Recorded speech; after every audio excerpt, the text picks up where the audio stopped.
Okay, so here we are at NAB 2025, and who are you and what do you do? My name's Dan Hammond. I'm the general manager of JL Fisher. Excellent. And how long have you guys been in business? JL Fisher is going to be celebrating our 75th anniversary next year.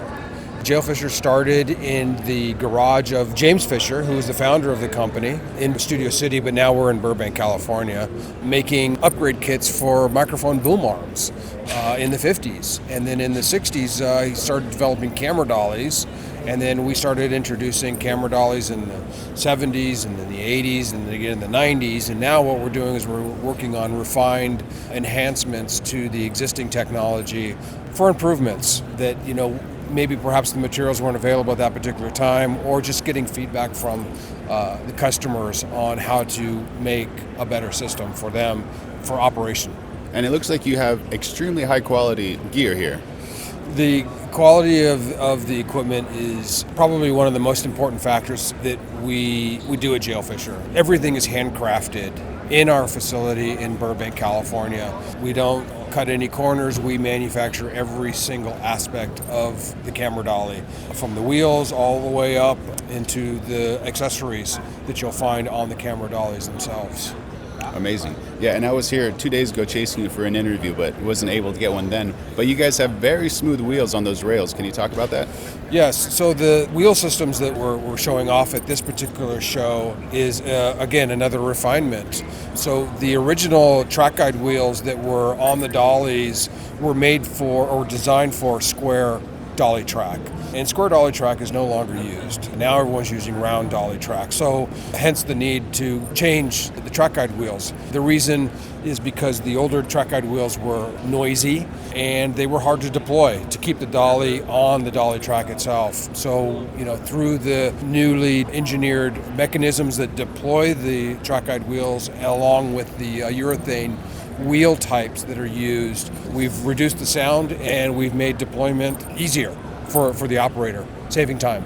Amazing. Can we talk about that new arm you guys have on top of that rig over there? Yeah, certainly. So this right here is a new accessory. It's actually a refinement from an existing accessory. This is called the rotating offset. This is 24 inches long, and this would be used for, rotating. The camera's going to mount here off of the beam arm on the dolly. So it allows us to move the camera further away from the center post of the dolly, enhancing the ability to capture more shots. And because it's rotating, it really provides the flexibility for the filmmaker to position the camera where they want to go very quickly without having to, keep fudging around and not being able to get the shot that they need quickly.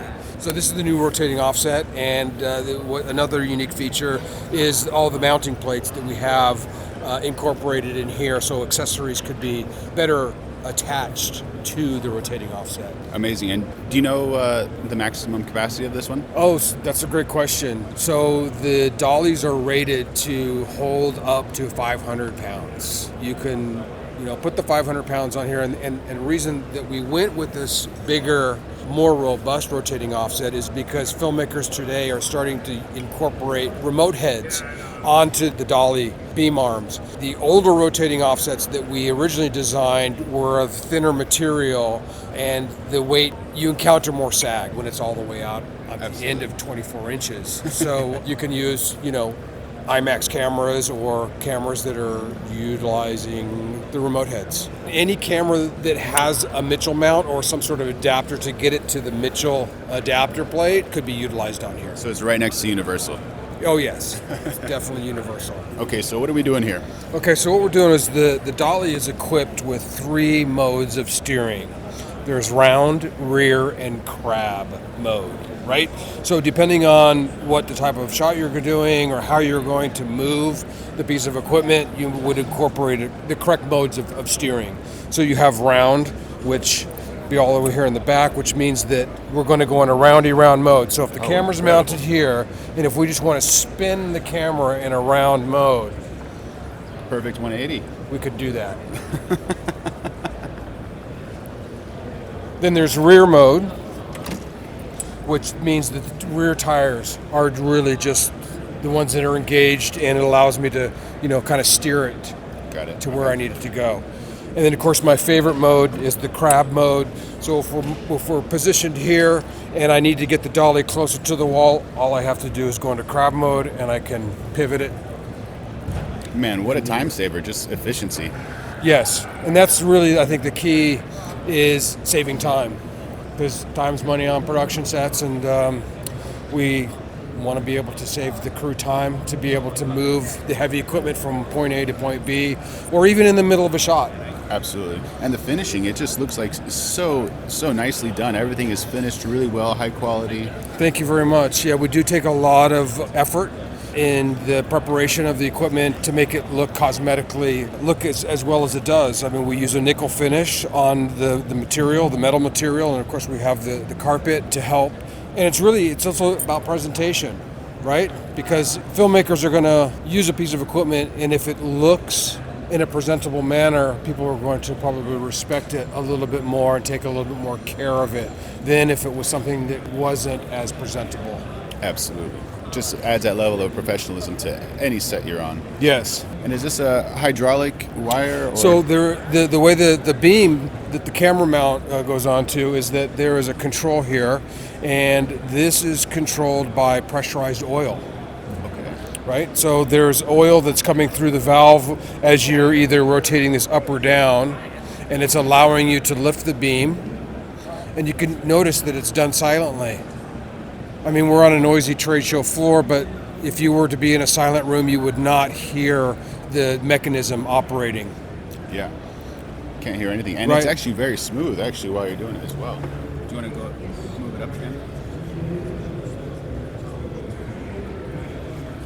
Yeah. Yeah, it's a highly refined valve system. So the faster that you turn the dial, the faster that it will rise or fall. And the slower,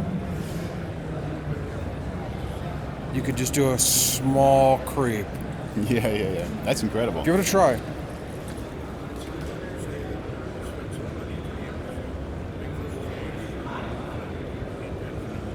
And there's a little resistance as well to it. Okay. Very nice.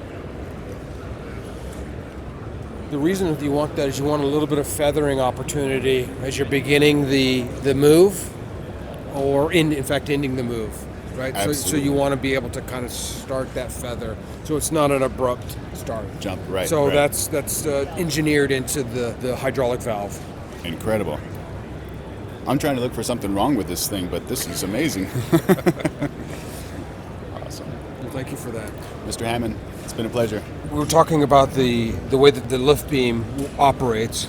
We have oil that's pressurized, and when the pressure of the system is depleted, because you'll get about 7 lifts of the beam when it's fully charged up, you need to recharge the pressure inside the system. So you plug this into the outlet, and then you turn this on, and in about a minute and a half, the tank right here will come back up in pressure, and then you'll be good for another good 7 lifts. In only 1 minute.